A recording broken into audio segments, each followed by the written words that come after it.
Face à une partie de ce périmètre risicole sous les eaux, Ablé Kwame Kofi, vice-président d'une coopérative qui exploite l'espace aménagé d'environ 40 hectares, situé sur l'axe Tiasalé-Divo, semble perdu devant le désastre subi par ses collègues riziculteurs. Ce désastre, Ndri Ngoran Dominique le vit au plus profond de lui-même.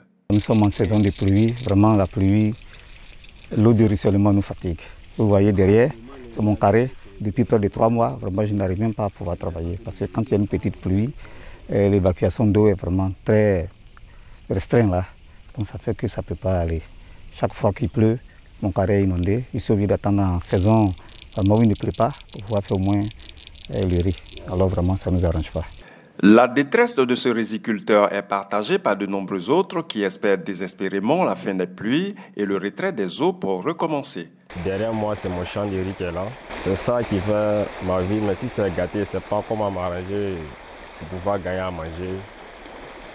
Bon, c'est un peu dur pour moi.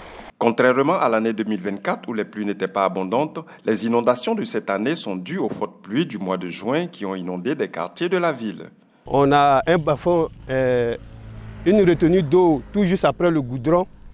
Bon, les gens ont morcelé, ils ont commencé à construire dessus. Donc vraiment, ça nous crée tous les 1000 problèmes. À côté de ce tableau sombre, certains producteurs du périmètre aménagé s'attendent à de bonnes récoltes. Ils espèrent la fin rapide des pluies pour faciliter la récolte et le séchage. Nous devons récolter, mais à cause de l'inondation et des pluies, alors nous sommes encore en difficulté. Si nous récoltons, comment nous allons ramasser? Si nous récoltons, comment nous allons sécher? Alors ça encore empêche la culture, ça peut jouer sur le rendement et sur la qualité du riz. Face aux difficultés rencontrées, l'État accompagne et encadre les riziculteurs à travers la direction départementale de l'agriculture, du développement rural et des productions vivrières. L'enjeu de l'atteinte de l'autosuffisance alimentaire en Côte d'Ivoire passe par la prise en compte des effets du changement climatique.